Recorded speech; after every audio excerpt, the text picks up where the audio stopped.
আলহামদুলিল্লাহ। আল্লাহ তালার ফজল ও করম যে আল্লাহ তালা আমাদেরকে সুস্থ রাখছেন। আসলে হেফাজতে ইসলাম সম্পর্কে আজকে আমাদের এপিসোড।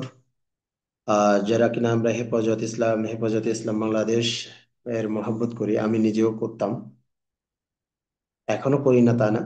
বাকি তাদের যে ঘৃণতম কাজগুলো আছে সেগুলোকে আমরা অবশ্যই ঘৃণা করি।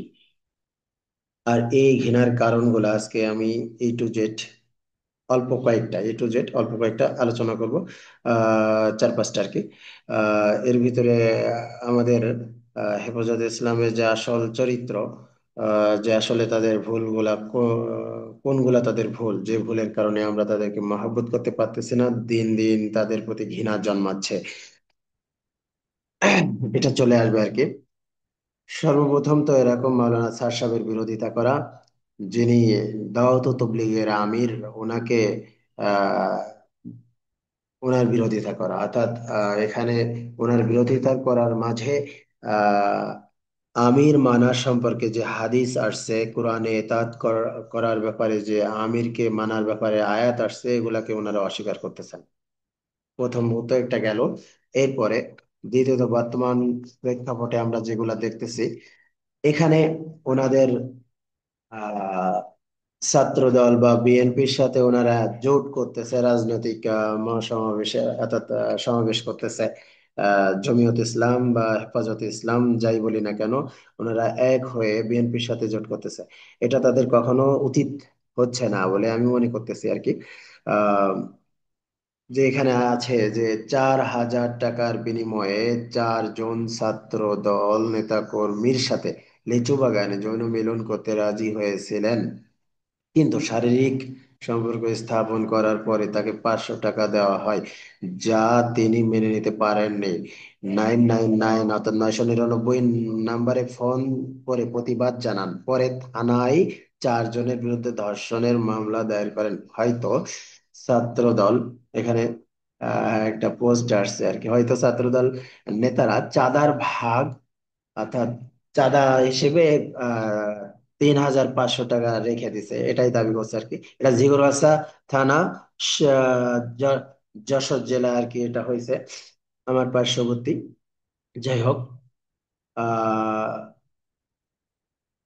এমন একটা ঘৃণিত অর্থাৎ দর্শক চাঁদাবাজ দল, তাদের সাপোর্ট করা, যারা কিনা বলতেছে আমরা শরিয়া আইন বিশ্বাস করি না, তাদেরকে সাপোর্ট করা এই হেফাজতে ইসলাম অবশ্যই তারা হক থেকে বিচ্যুত হওয়ার পথে, আমরা মনে করি। আর আমার দেশে একটা আমাদের পত্রিকায় আসছে, নির্বাচনে আওয়ামী লীগ ও জাতীয় পার্টির অংশগ্রহণ চান ফখরুল, মির্জা ফখরুল নির্বাচনে আওয়ামী লীগ এবং জাতীয় পার্টির অংশগ্রহণ চান, এটা উনি দাবি করতেছে। এখানে কমেন্টে লিংক দেওয়া আছে, যাদের দরকার হয় এই লিংকে ঢুকে দেখতে পারি, ইনশাল্লাহ, সমস্যা নাই। নির্বাচনে আওয়ামী লীগ এবং জাতীয় পার্টির অংশগ্রহণ চান। আসলে আহ, যে আওয়ামী ফ্যাসিস্ট 24শে জুলাই এবং আগস্টে যে হত্যাকাণ্ড চালাইছে, আগস্টের শেষে অর্থাৎ 5ই আগস্ট পর্যন্ত, তাদেরকে যারা সাপোর্ট করে, এই খুনকে যারা সমর্থন করে, আওয়ামী লীগ খুনি আওয়ামী লীগকে যারা সমর্থন করতেছে, এই বিএনপি কেও সমর্থন করা কোনো ইসলামী দলের কালচার হইতে পারে কিনা, এটা প্রশ্ন থেকে যাচ্ছে। তো এই জন্য আসলে হেফাজত ইসলাম বা জমিয়ত ইসলাম, এই দোনো ইসলামিক দল এবং যত ইসলামিক দলই বিএনপি কে সাপোর্ট করবে, আমরা তাদের সাথে আহ, না থাকার পক্ষে। এবং যারা হেফাজত ইসলাম পছন্দ করে, তাদের উচিত আবারও ভেবে দেখা, আবারও ভেবে দেখা, আবারও ভেবে দেখা, বারবার ভেবে দেখা যে আসলে আমরা কাদের সাথে আছি, কোন সমস্ত আলেমের সাথে আছি, যারা অন্যায়কে অন্যায় রোধ করতেছে না, যারা অন্যায়কে অন্যায় হিসেবে মনে করতেছে না, সেই সমস্ত আলেমের সাথে আমরা কিভাবে থাকতে পারি, এটা আমাদের ভেবে দেখা দরকার, অবশ্যই ভেবে দেখা দরকার। ইমানকে বাঁচাইতে অবশ্যই সর্বপ্রথম তো শক্তি থাকলে কি করতে হবে, যে তরবারি নিয়ে যুদ্ধ করতে হবে। দ্বিতীয়ত, যদি শক্তি না থাকে তাহলে কথা অর্থাৎ জবান দিয়ে তাদের বিরুদ্ধে কথা বলতে হবে। তৃতীয়ত, যদি ইমানের সর্বশেষ স্তর হচ্ছে ঘৃণা করা। এই ঘৃণাবোধও তাদের আছে কিনা, যদি ঘৃণা থাকতো তাহলে তাদের সাথে একাত্মতা কেমনে করতো এই বিএনপি, যারা এই খুনকে সাপোর্ট করতেছে। এজন্যই তারা নির্বাচনে অংশ নেওয়ার পক্ষে। আল্লাহ হেফাজত করেন তাদেরকে। এই বিএনপি কে বোঝার তৌফিক দান করুক। আর ওই যে হেফাজত ইসলাম যারা আছে তাদেরকে সরে আসার তৌফিক দান করুক। এটাই আমাদের চাওয়া আর কি, সতর্কতামূলক আর কি। এরপরে আমরা আর একটা জিনিস দেখাচ্ছি।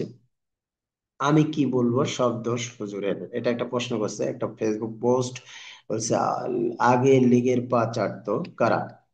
এই যে আমরা দেখি, এখানে আছে মহিবুল্লাহ বাবুনগরী, বর্তমান মহাসচিব আছে। এরপরে অন্যান্য যারা আছে জমিয়ত ইসলামের, আল্লাহ মাফ করেন, তারা আগে আওয়ামী লীগের পা চাটতো আর এখন বিএনপির পা চাটে। এটা প্রমাণ কেমন? এই যে মহিবুল্লাহ বাবুনগরী এখন আছে মাঝখানে, পাশে আছে সালাউদ্দিন আহমেদ, এবং এখানে মাহফুজুল হক আল্লামা মামুনুল হকের বড় ভাই। এই হলো তাদের অবস্থা। যে সমস্ত আলেম এই ধরনের ঘৃণিত অর্থাৎ চাঁদাবাজ যারা আছে, এবং যারা ধর্ষক, তাদের পক্ষে খুনি, পাথর মেরে যারা খুন করতে পারে তাদের পক্ষে এই হেফাজত ইসলাম, এই জমিয়ত ইসলাম। তো এদেরকে সাপোর্ট করা কতটুকু ইসলাম সম্মত, এটা আমার বুঝে আসে না। এখানে একটা লাইভ প্রমাণ আমরা পাবো ডেইলি যুগান্তরের একটা ইউটিউব চ্যানেল আর কি, ডেইলি যুগান্তর, যেখানে 2.2 মিলিয়ন সাবস্ক্রাইব আছে। কেন আওয়ামী লীগ ও জাতীয় পার্টিকে নির্বাচনে চায় বিএনপি, এটা একটা ওনারা প্রতিবেদন করছে, আমরা প্রয়োজনে দেখে নিতে পারি, প্রয়োজনে দেখে নিতে পারি। এরপরে আরেকটা বিষয় হচ্ছে বিএনপির অফিসে ভাড়া, বিএনপি অর্থাৎ এখানে বিএনপি অফিসে ভাড়া চাওয়াই দোকান মালিককে পিটি হত্যা। এটা কেমন যুক্তিযুক্ত যে আমি একটা দল করব, এই দল আহ, বা আমি একটা প্রতিষ্ঠান করব, প্রতিষ্ঠান আমি ভাড়া নিছি একজন ব্যক্তি থেকে, সে যখন ভাড়া চাইতে আসবে তাকে আমি পিটি হত্যা করব, এটা কেমন যুক্তিযুক্ত?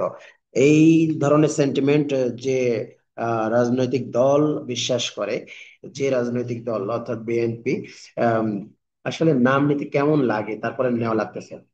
আল্লাহ মাফ করেন, যে তারা এরকম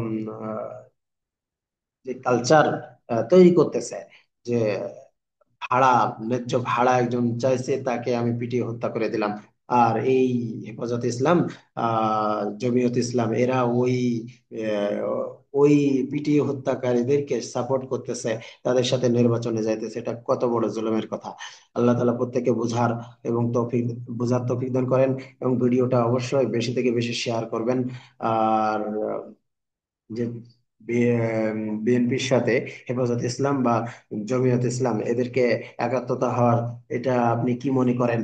এই বিষয়ে কমেন্ট করলে ভালো হয় আর কি।